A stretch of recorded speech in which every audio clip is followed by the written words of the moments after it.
Pemirsa, anggaran negara yang boncos bakal dirasakan langsung oleh masyarakat. Di Jakarta, tarif Transjakarta berpotensi naik gara-gara anggaran yang biasa dipakai untuk subsidi angkutan umum disunat pemerintah pusat.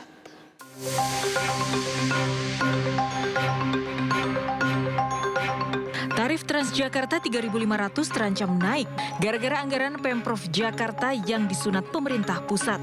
APBD Jakarta 2026 yang semula diketok 95 triliun anjlok jadi 79 triliun akibat dana bagi hasil yang dipangkas besar-besaran sampai 15 triliun rupiah.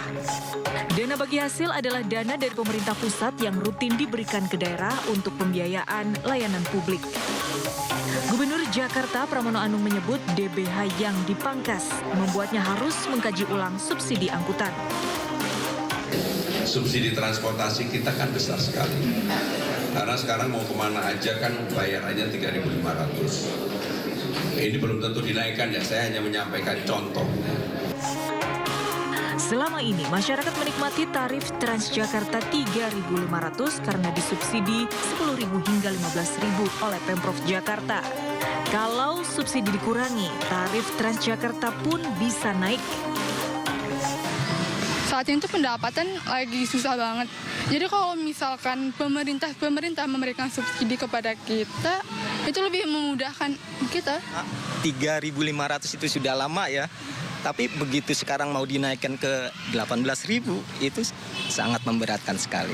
Dari 3.500 jadi 5.000 ya itu oke aja nggak apa-apa sebenarnya ya kan. Tak hanya Jakarta, ratusan provinsi dan kabupaten juga kena imbas pemangkasan dana pusat ke daerah. Menteri Keuangan Purbaya Yudisadewa bahkan digeruduk 18 gubernur yang ramai-ramai menolak pemangkasan dana dari pusat ke daerah. Supaya tidak antara kita dia, karena itu beban semua di provinsi Kalimantan dia dalam 20%.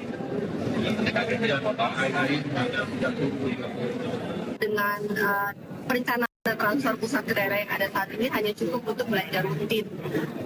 Belanja infrastruktur jalan jembatan itu menjadi berkurang, sehingga kita minta untuk tadi yang katakan Pak Gub Aceh untuk jangan ada pemotongan.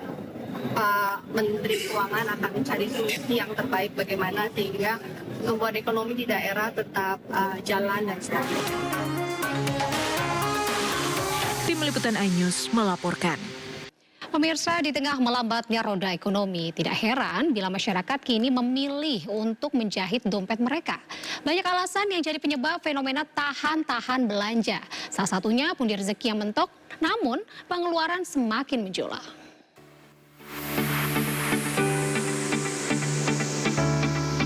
Beberapa waktu lalu, Rojali alias rombongan jarang beli dan Rohana rombongan hanya nanya menjadi pembahasan panas pelaku usaha. Keberadaan kelompok-kelompok ini dalam pusat perbelanjaan dikeluhkan pedagang karena membuat pendapatan mereka berkurang drastis. Bukan tanpa sebab Rohana dan Rojali tumbuh subur pada tahun ini. Tingginya harga kebutuhan pokok membuat aktivitas ekonomi melambat. Tidak hanya itu, masyarakat juga memilih tahan-tahan jajan di luar untuk pengiritan. Cicilan bank, was-was dengan kondisi ekonomi yang tak pasti, hingga faktor pendapatan yang mentok semakin membuat masyarakat plus 62 malas membelanjakan uang mereka. Belum lagi pemutusan hubungan kerja yang marak beberapa waktu belakangan ini. Namun di tengah kekhawatiran khalayak ramai, Menteri Keuangan Purbaya Yudisadewa optimis belanja masyarakat Indonesia bisa kembali pulih. Terlebih dengan program dan strategi ekonomi yang ia luncurkan berbeda dari era sebelumnya. Di tengah melambatnya perputaran ekonomi, keyakinan untuk tetap melaju mencari rezeki tidak boleh kendur. Semangat berkarya harus tetap dipupuk, bersama-sama bergerak supaya dapur di rumah tetap ngebul. Tim Liputan iNews melaporkan. Pemirsa, Gubernur Sumatera Utara Bobi Nasution secara tidak terduga bertemu dengan Gubernur Aceh Muzakir Manaf di sebuah restoran di Jakarta. Pertemuan yang berlangsung singkat itu menunjukkan interaksi santai, namun keduanya tidak terlibat dalam diskusi panjang.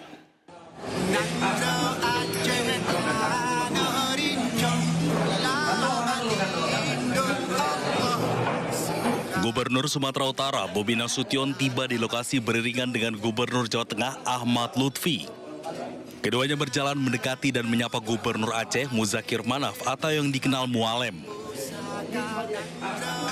Mengetahui kehadiran Bobi, Mualem pun langsung berdiri dan bersalaman. Meski Bobi dan Mualem bertemu, namun keduanya tidak terlibat dalam pembicaraan panjang dan langsung meninggalkan restoran setelah pertemuan singkat.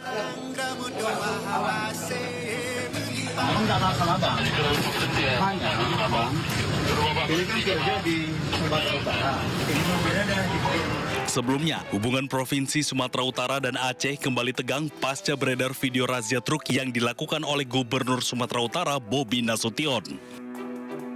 Aceh dan Sumatera Utara sempat bersengketa terkait kepemilikan 4 pulau.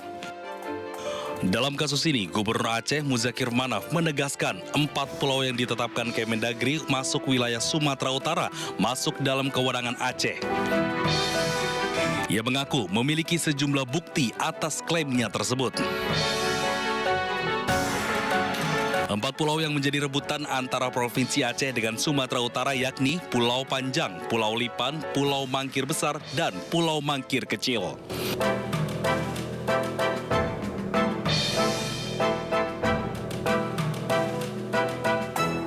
Sementara pada April 2025, melalui keputusan Kementerian Dalam Negeri, 4 pulau yang menjadi rebutan dinyatakan masuk dalam wilayah Kabupaten Tapanuli Tengah, Provinsi Sumatera Utara. Tim Liputan iNews melaporkan.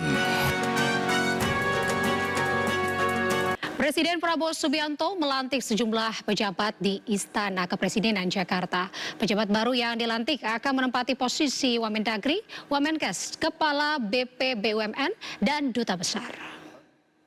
Mengucapkan sumpah. Pelantikan sejumlah pejabat hingga duta besar berlangsung hikmat di Istana Kepresidenan Jakarta. Presiden Prabowo Subianto melantik Ahmad Wiyagus sebagai Wakil Menteri Dalam Negeri, Benjamin Paulus Octavianus sebagai Wakil Menteri Kesehatan, Doni Oskaria sebagai Kepala BP BUMN. Selain itu, Presiden juga melantik Gubernur dan Wakil Gubernur Papua serta Duta Besar Indonesia untuk beberapa negara. Kepada bangsa dan negara. Bahwa saya dalam menjalankan tugas jabatan. Jadi hari ini Bapak Presiden mengambil keputusan untuk mengangkat Bapak Wiyagus sebagai Wakil Menteri Dalam Negeri, yang ini artinya ada penambahan 1 wamen di Kementerian Dalam Negeri. Oleh karena kita semua tahu, ya, negara kita sangat besar, 514 kabupaten, 38 provinsi, tentunya dalam rangka pembinaan dan memastikan pembangunan di setiap daerah, baik provinsi maupun kabupaten kota dapat berjalan dengan baik dan lancar, maka Bapak Presiden merasa perlu memberikan tambahan kekuatan di Kementerian Dalam Negeri dengan mengangkat 1 Wakil Menteri Dalam Negeri. Kemudian yang kedua, untuk Wakil Menteri Kesehatan sama, karena begitu besar dan begitu berat tugas di Kementerian Kesehatan, termasuk juga untuk membantu memastikan beberapa masalah yang terjadi di Badan Gizi Nasional, maka Presiden memutuskan